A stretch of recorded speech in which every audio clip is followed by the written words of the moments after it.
Hey everyone, Jeff from the Overwatch team here. The time is upon us. We finally get to talk about Hero 32. I know Hero 32 is the thing that you all are the most excited about, and we can't wait to give you all the details. So as you know by now, her name is Echo, and Echo is that extremely cool looking robot, and we should talk about her backstory a little bit. So early on in the days before Overwatch existed, there was a doctor by the name of Mina Liao, and she was from Singapore, and she was a leading expert in the fields of robotics and artificial intelligence. And she joined the Omnica Corporation and helped create the race of robots known as Omnics. This was one of the early things that she did, and she was extremely successful at it. Now, when the Omnic crisis happened, she had sort of a crisis of faith, wondering, what did I do? Did I contribute to this? You know, how can I help make this better? And she was shocked when Overwatch approached her and said, we want you to join as one of our earliest members of Overwatch to help us handle this Omnic crisis. And she was wondering, well, why me? Like, I was somebody who helped start this thing inadvertently. And Jack Morrison basically said to her, you know, who better to help us understand the Omnics than somebody who created them? So she became the leading expert on robotics for Overwatch. And after the Omnic crisis, she started development on what she called the Echo project. And it was sort of secretive for the most part, where she was trying to create a better version of what a robot could be for humanity and for society. And she came up with a robot that had an adaptive learning personality, so it could take on different roles and help Overwatch strike teams out in the field. Now, secretly, what she was also doing was giving it a much higher level of artificial intelligence, to the point where the Echo robot would learn simply by observing. So the Echo robot started to talk like Mina Liao and started to learn from all the Overwatch agents around her. And Mina Liao during this time actually became friends with some of the Overwatch agents like Jesse McCree, who was oftentimes used to guard her and keep her project secret. Unfortunately, Mina Liao was killed in an attack on an Overwatch facility, but the Echo project persisted.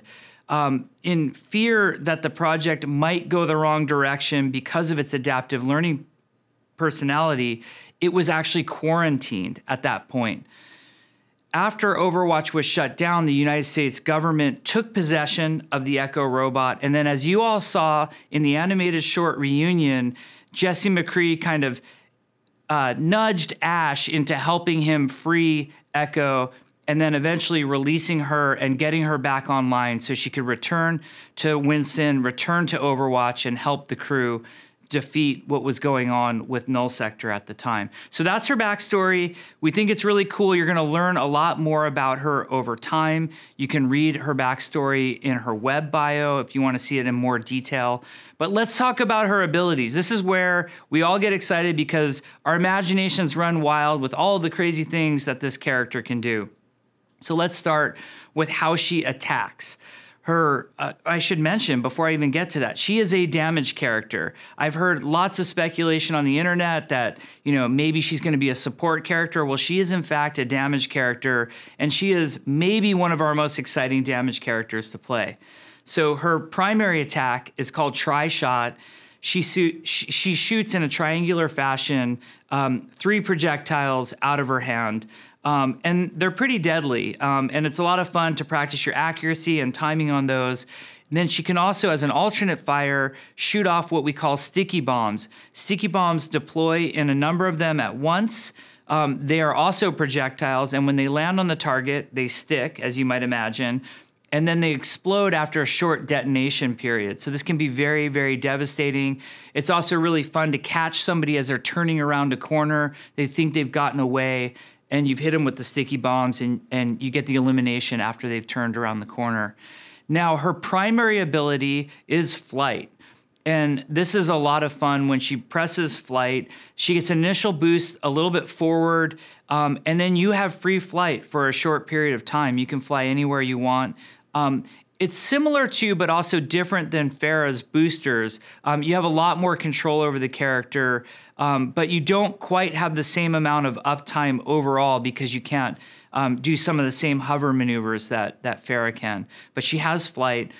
She also has an ability called Glide, which is very similar to Mercy's ability when Mercy holds down the jump button after she's in the air. Now, the difference between Mercy and Echo with Echo's Glide is Glide has Echo falling much faster, but able to move horizontally more. So if you think of Mercy as more of a parachute and Echo more as a hang glider, that's what the gameplay feels like once you get the hang of it. And it's a lot of fun. It gives Echo an extreme amount of mobility that we think you're really going to enjoy. Now, as an alternate ability that Echo has, she has something called Focusing Beam. What's really cool about Focusing Beam is that you pick a target that's below half health. So if it's less than 50% health, you do significantly more damage. And I mean a lot of extra damage to targets that are less than 50% health. It's a great finishing move. It really challenges your situational awareness for who the low health targets are. And it really helps Echo finish off a lot of different targets. In particular, it's great against a high hit point target like a tank who's below half, where often it's hard to finish those targets off because they get healed. Echo can get that huge boost. Another thing that we think you will be happy with and excited by is that the Focusing Beam actually also works on barriers that are beneath 50% health.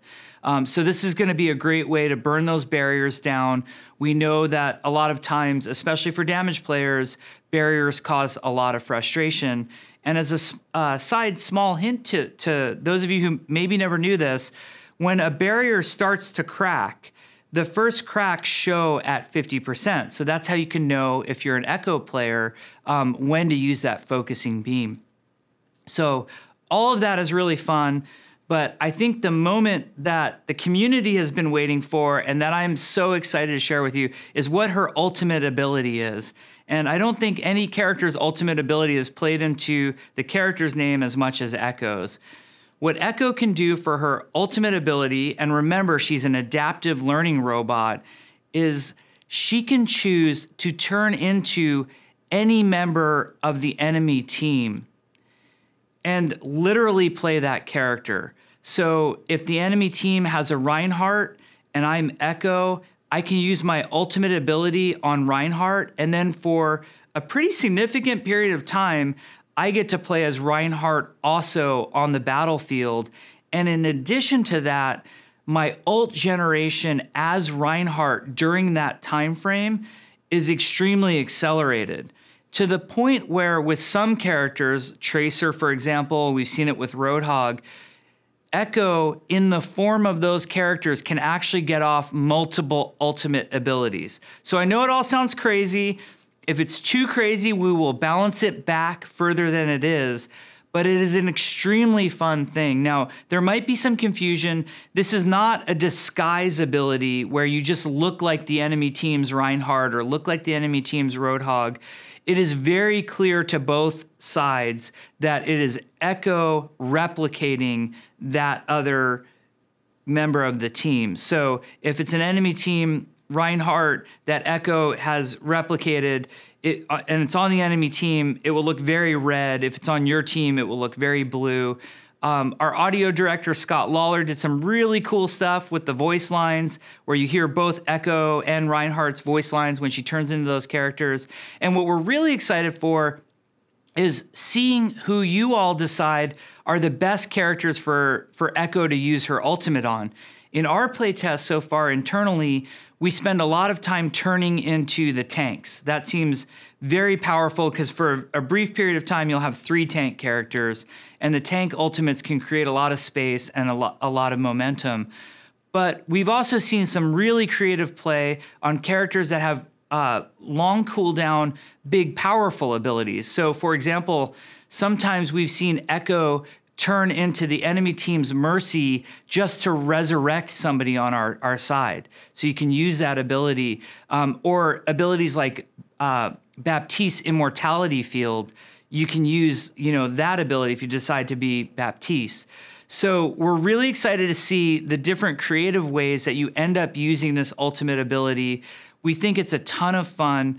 We also did some quality of life UI work where we added an option not only for Echo, but for Anna as well, where if you want to pre-select a character to use your ultimate on, and then confirm that you want to change into that character so you don't accidentally turn into the wrong enemy team character. We've all seen this with Anna when she wants to, boost on her team. She wants to boost, let's say, Reinhardt, and Lucio comes in front of him, and then we get a Boostio running around with Anna's nano boost. We have added interface options for you to try that will hopefully improve this. You can use the old version if you want as well. So we think this is going to be really exciting. It's obviously one of the things we're going to be looking at tuning and balance on the most on the PTR, but it's created an amazing dynamic, not only to have a character with the amount of mobility that Echo has, but also this amazing ultimate to bring into other characters from the enemy team. And we really think it speaks to the character of who Echo is and who Dr. Mina Liao intended this robot to be. So she's now on the PTR for those of you who want to go and play her right now. We wish we could bring her to the experimental card, but unfortunately the technology doesn't allow us to do that. So we'll do testing on the PTR for Echo. She will be going live soon, but it will be probably a prolonged PTR period because a hero takes a lot of testing, a lot of tuning, balancing, bug fixing. And we think when she comes into the game and you all have a chance to play her, it will be a completely different version of Overwatch, and we hope you love it. Thanks so much.